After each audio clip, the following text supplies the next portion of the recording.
오늘도 기도의 자리에 나오신 성도님들 환영하고 축복합니다. 우리 사도신경하심으로 우리의 신앙을 고백하겠습니다. 전능하사 천지를 만드신 하나님 아버지를 내가 믿사오며 그 외아들 우리 주 예수 그리스도를 믿사오니 이는 성령으로 잉태하사 동정녀 마리아에게 나시고 본디오 빌라도에게 고난을 받으사 십자가에 못 박혀 죽으시고 장사한 지 사흘 만에 죽은 자 가운데서 다시 살아나시며 하늘에 오르사 전능하신 하나님 우편에 앉아 계시다가 저리로서 산 자와 죽은 자를 심판하러 오시리라. 성령을 믿사오며 거룩한 공예와 성도가 서로 교통하는 것과 죄를 사하여 주시는 것과 몸이 다시 사는 것과 영원히 사는 것을 믿사옵나이다. 아멘. 찬송가 407장 찬송하시겠습니다.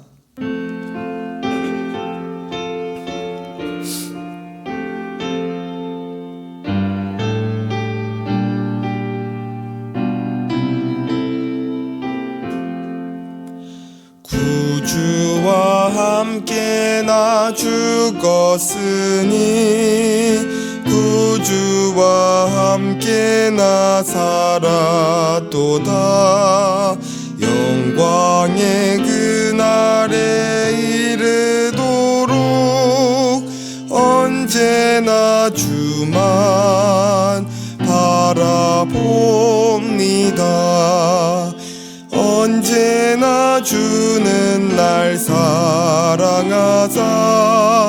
언제나 새 생명 주시나니 영광의 그날에 이르도록 언제나 주만 바라봅니다. 맘속에 시험을 받을 때와 무거운 근심이 있을 때에 주께서 그때도 같이 하사 언제나 나를 도와주시네. 언제나 주는 날 사랑하사 언제나 새 생명 주시나니 영광의 그날에 이르도록 언제나 주만 바라봅니다.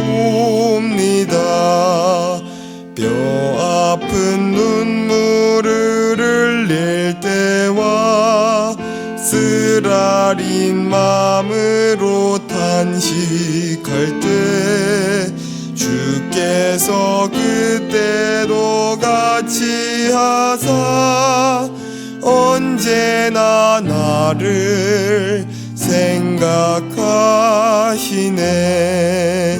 언제나 주는 날 사랑하사 언제나 새 생명 주시나니 영광의 그날에 이르도록 언제나 주만 바라봅니다. 내 몸의 약함을 아시는 주 못 고칠 질병이 아주 없네. 괴로운 날이나 기쁜 때나 언제나 나와 함께 계시네.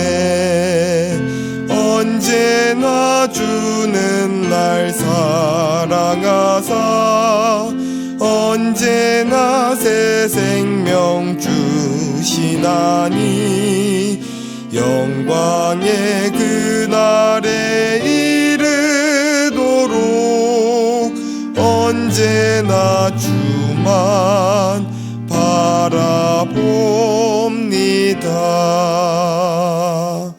아멘. 오늘 우리에게 주신 하나님의 말씀은 사도행전 22장 12절에서 21절 말씀입니다. 사도행전 22장 12절에서 21절 말씀입니다. 한 절씩 교독하시겠습니다. 율법에 따라 경건한 사람으로 거기 사는 모든 유대인들에게 칭찬을 듣는 아나니아라 하는 이가 내게 와 곁에 서서 말하되 형제 사울아 다시 보라 하거늘 즉시 그를 쳐다보았노라. 그가 또 이르되 우리 조상들의 하나님이 너를 택하여 너로 하여금 자기 뜻을 알게 하시며 그 의인을 보게 하시고 그 입에서 나오는 음성을 듣게 하셨으니 내가 그를 위하여 모든 사람 앞에서 내가 보고 들은 것에 증인이 되리라.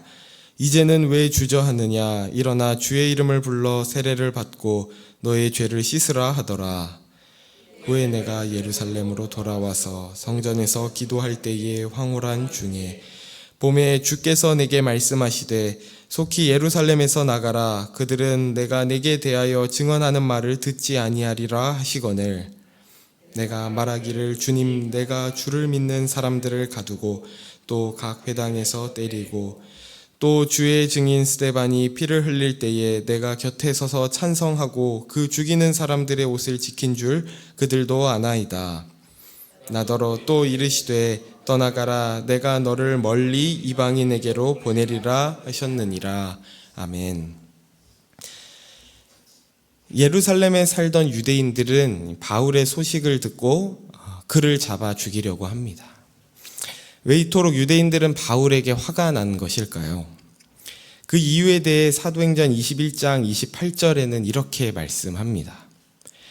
외치되 이스라엘 사람들아 도우라. 이 사람은 각처에서 우리 백성과 율법과 이곳을 비방하여 모든 사람을 가르치는 그 자인데 또 헬라인을 데리고 성전에 들어가서 이 거룩한 곳을 더럽혔다 하니 유대인들이 그토록 바울을 적대하고 그를 처벌하려 했던 이유는 그를 그들의 민족과 율법과 성전을 더럽히는 자로 여겼기 때문입니다. 그가 전하는 복음과 그가 사는 그 삶이 하나님의 선민이요 율법을 가진 자로서의 이 민족적 자부심을 가진 이들에게 상처를 냈던 것이죠. 그렇게 바울은 생명이 위태로운 절체절명의 상황을 맞이했지만 이 로마 군대의 천부장은 분명한 근거도 없이 그 바울을 죽이려고 하는 그 상황을 중재하고 바울에게 변론할 수 있는 기회를 줍니다. 그렇게 사도행전 22장에 이 바울의 변론이 기록되어 있는 것이죠. 어제도 묵상했지만 22장 초반부의 바울은 유대인들에게 내가 너희보다 더하면 더했지 덜하지는 않은 너희와 같은 유대인이라고 자신을 소개하면서 자신의 출신과 배경에 대해 밝혔습니다. 그리고 그는 하나님을 섬기는 일에 대한 자신의 열심이 얼마나 유별했는지도 말하고 있는데요. 신명기 율법에는 나무에 달려 죽은 자는 특별히 하나님의 저주를 받은 자라고 명시하고 있습니다. 그렇게 나무에 달려 죽은 하나님의 저주를 받은 그 예수를 메시아 또 그리스도라 믿는 그들을 가만둘 수 없어서 핍박하고 죽이기까지 했다고 말하고 있는 것이죠. 그랬던 그가 다메섹 도상으로 가는 길에 예수를 만나 뒤집어지고 또 끌려 이 자리까지 오게 되었음을 고백합니다.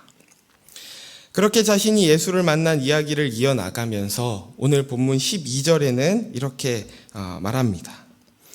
율법에 따라 경건한 사람으로 거기 사는 모든 유대인들에게 칭찬을 듣는 아나니아라 하는 이가 12절의 아나니아를 율법을 따라 경건한 사람이라고 표현하는데요. 여기 경건한 사람이라는 것은 유대교 신앙을 잘 지켜서 많은 이들의 존경을 받던 그런 자를 말합니다. 바울이 이처럼 유대인들이 잘 아는 온전한 신앙을 지닌 아나니아를 언급함으로써 자신의 회심이 이 유대인들에게도 인정받을 만한 것이었음을 드러내고 있는 것입니다. 그리고 자신에게 있었던 일에 대해 말을 이어나가는데요. 우리 13절을 함께 읽겠습니다. 내게 와 곁에 서서 말하되 형제 사울아 다시 보라 하거늘 즉시 그를 쳐다보았노라. 여기 바울이 즉시 그를 쳐다보았다는 것은 강한 빛으로 인해 시력을 잃었던 그 바울의 시력이 회복되었음을 말합니다. 이때 단순히 그의 시력만 회복된 것이 아니라 이제 그는 예수로 인해 거듭나 이전과는 전혀 다른 시각, 전혀 다른 관점의 눈이 열렸음을 말하는데요. 그가 이전에 가졌던 시각, 이전에 가졌던 관점은 무엇이었나요? 그것은 율법이었습니다. 다시 말해서 민족적, 종교적, 율법적 조건과 자격이라는 기준에서 이방인들을 판단하고 또 예수 믿는 자들을 박해했던 것입니다. 그러나 이제는 그의 믿음의 눈이 열려서 예수가 누구인지 알게 되고 그 예수의 관점으로 모든 것을 새롭게 보게 된 것입니다. 이 시간 우리의 시각, 우리의 관점은 어떠한지 돌아보길 원합니다. 우리는 누구나 자신의 경험과 가치관이라는 이 안경을 통해 세상을 바라보게 됩니다. 자신이 중요하게 여기는 가치 기준을 따라 모든 것을 이해하고 바라보는 것이죠. 이것을 우리가 세계관이라고 하는데요. 오늘부터 수요 예배에서 우리가 기독교 세계관을 배우겠지만 올바른 성경적 세계관, 기독교 세계관을 가지는 것은 매우 중요합니다. 우리가 그리스도인이라는 것은 더 이상 내가 아닌 그리스도를 통해 모든 것을 보는 자이기 때문입니다. 우리가 살아온 배경, 전통, 또 사회 도덕적 기준을 넘어서 예수 그리스도라는 창을 통해 우리 자신과 또 다른 이들과 온 피조 세계를 새롭게 보게 되는 것이죠. 우리의 눈으로 앞은 보지만 진리이신 예수 그리스도를 보지 못하는 영적인 맹인이 아니라 어떤 것을 보더라도 믿음의 눈으로, 예수 그리스도의 눈으로 세상과 또 우리 하나님을 바라보는 저와 여러분 되기를 소원합니다. 계속해서 우리 14절을 함께 읽겠습니다. 그가 또 이르되 우리 조상들의 하나님이 너를 택하여 너로 하여금 자기 뜻을 알게 하시며 그 의인을 보게 하시고 그 입에서 나오는 음성을 듣게 하셨으니, 여기에 나타나는 표현들에 주목하면 너를 택했다, 너로 알게 하셨다, 의인을 보게 하셨다, 음성을 듣게 하셨다 라고 하는데요. 이 모든 말들의 주체가 누구인가요? 네, 하나님이십니다. 역으로 바울의 입장에서 보면 자신이 주체가 되어 능동적으로 한 것이 있을까요? 그는 지극히 수동적으로 택함을 받았고 알게 되었으며 그를 보게 되고 또 그의 음성을 듣게 된 것입니다. 이것이 오늘 바울의 변증에 나타나는 놀라운 점입니다. 바울은 그가 이해하고 납득해서 하나님께 돌아온 것이 아니었습니다. 그는 예수 믿는 자들을 죽였고 또 그들을 잡으려고 공문을 받으러 다메섹으로 가는 길에 느닷없이 예수님께서 나타나셨고 그가 가는 길에 개입하셔서 그의 길이 꺾이게 되었습니다. 그의 타고난 조건과 배경으로 인해 확신하고 고집하던 그 자리에 예수님께서 찾아오셔서 그의 걸음을 돌이키신 것입니다. 그가 주님을 만난 순간에 자신이 능동적으로 한 것이 아니라 하나님께서 하셨음에 그는 끌려갈 수밖에 없었다는 것이 본문 앞에 있는 11절에도 명확히 나타나는데요. 11절을 제가 읽겠습니다. 나는 그 빛의 광채로 말미암아 볼 수 없게 되었으므로 나와 함께 있는 사람들의 손에 끌려 다메섹에 들어갔노라. 바울이 하나님을 위한 열심으로 했던 일은 예수 믿는 자들을 잡아 죽이는 일이었습니다. 하나님께서 그런 바울에게 빛의 광채로 나타나셔서 그로 볼 수 없게 하심으로 그를 꺾으시고 그를 끌고 가신 것입니다. 바울은 그렇게 변론의 자리에서 자신이 하나님께 붙잡혀 이 자리에 올 수밖에 없었다는 그 사실에 대해 진술할 뿐이었던 것이죠. 거기에는 사람이 이해할 수 있거나 납득할 수 있는 어떤 이유나 자격, 조건의 문제가 아니라 예수를 보내신 하나님 아버지의 열심과 의지로 사람으로는 할 수 없는 일이 자신에게 일어났다는 것을 그것을 통해 변론하고 있는 것입니다. 우리는 신앙생활을 하면서 그런 말을 많이 합니다. 내가 깨달았어. 내가 믿었어. 또 내가 순종했어. 그런데 그 말을 하는 마음의 동기를 잘 살펴보면 신앙의 주체가 하나님이 아닌 우리 자신일 때가 많다는 것을 보게 됩니다. 저는 오늘날 한국교회 가운데 이 신앙의 수동성을 회복해야 하는 줄로 믿습니다. 물론 믿음의 삶을 살아내는 부분에 있어서 우리가 능동적이고 주체적이어야 하는 면이 있지만 진정한 능동성, 또 진정한 주체성은 하나님의 강권적인 개입과 은혜로 내가 갈 수 없던 길을 가게 되었다는, 그렇게 하나님의 인도를 받았다는 이 수동성에서 출발하게 됩니다. 복음이란 내 속에서 이해하고 깨달아 받아들인 진리가 아니라 내 밖에서 위로부터 계시된 진리이기 때문입니다. 이것을 놓치면 결국 우리는 나의 자격과 조건과 행위를 보는 유대인들과 같아질 수밖에 없는 것이죠. 유대인들의 마음 속에는 이런 외침이 있는 것입니다.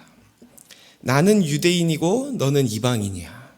나는 율법을 지켰고 너는 율법을 지키지 않았어. 이것을 오늘날 우리식 표현으로 한다면 나는 잘 믿었고 너는 잘 믿지 않았어. 나는 순종했고 너는 순종하지 않았어. 이러한 율법이라는 틀 속에 정죄 말고는 할 줄 아는 것이 없는 가난한 신앙인 것은 아닌지 우리 자신을 돌아보기 원합니다. 이렇게 우리 자신이 기준이 되어 신앙을 이해하게 되면 우리가 가진 하나님에 대한 열심이 어쩌면 이전에 바울과 같이 예수를 핍박하는 그런 행위가 될 수 있다는 것을 우리가 진지하게 생각해 보아야 합니다. 바울이 하나님을 만나게 된 과정뿐만 아니라 그가 앞으로 가는 길에 있어서도 자신이 선택하여 가는 것이 아닌 하나님의 부름을 따라 끌려가게 된다는 것을 또다시 확인하게 되는데요. 17절부터 20절을 제가 읽겠습니다. 후에 내가 예루살렘으로 돌아와서 성전에서 기도할 때에 황홀한 중에 봄에 주께서 내게 말씀하시되 속히 예루살렘에서 나가라. 그들은 내가 내게 대하여 증언하는 말을 듣지 아니하리라 하시거늘 내가 말하기를 주님 내가 주를 믿는 사람들을 가두고 또 각 회당에서 때리고 또 주의 증인 스데반이 피를 흘릴 때에 내가 곁에 서서 찬성하고 그 죽이는 사람들의 옷을 지킨 줄 그들도 아나이다. 바울이 기도하는 중에 하나님께서는 그에게 예루살렘에서 나가라고 말씀하십니다. 그들이 너의 말을 듣지 않을 것이기 때문이라는 것이죠. 그러나 바울은 이에 뭐라고 대답하냐면 내가 그들과 똑같은 입장에서 예수 믿는 자를 핍박해 받고 또 스데반 죽일 때도 내가 찬성했던 사람인 것을 그들도 아니 그런 내가 하는 말을 그들도 들을 것입니다 라고 하는 것이죠. 그러나 하나님께서 그런 바울에게 다시 뭐라고 말씀하시는지 우리 21절을 다 함께 읽겠습니다. 나더러 또 이르시되 떠나가라 내가 너를 멀리 이방인에게로 보내리라 하셨느니라. 바울은 자신의 배경과 경험에 비추어 볼 때 자신의 사명은 예루살렘에 남아서 유대인들을 회심시키는 것이라 생각했습니다.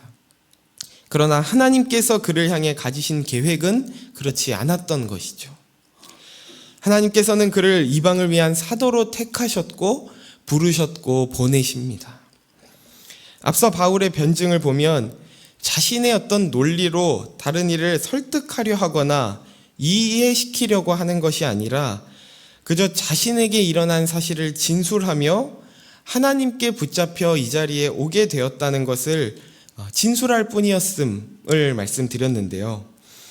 유대인들만 그의 말을 이해할 수 없던 것이 아니라 사실은 바울 자신도 자신에게 일어나는 일을 다 이해하지 못했습니다.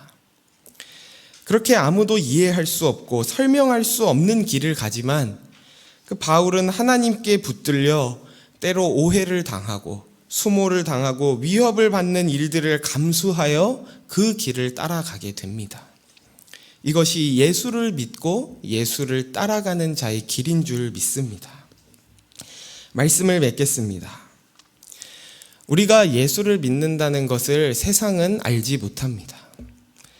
그리고 우리 자신조차도 예수를 따라가는 길 가운데 하나님의 뜻과 계획을 다 이해하지 못하죠. 아무도 그것을 모르는 세상과 사회 속에 우리는 오늘 바울처럼 서 있습니다.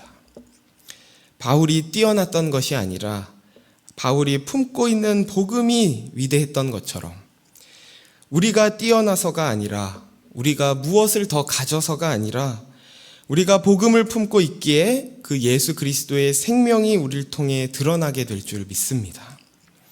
그러니 세상의 다른 보상을 바라지 않고 예수님처럼 멸시받고 천대받는 이방 땅을 향해 나아가는 하나님께서 저희를 향해 그려놓은 그 길을 담대하게 걸어가는 저와 여러분 되시기를 예수님의 이름으로 축원합니다.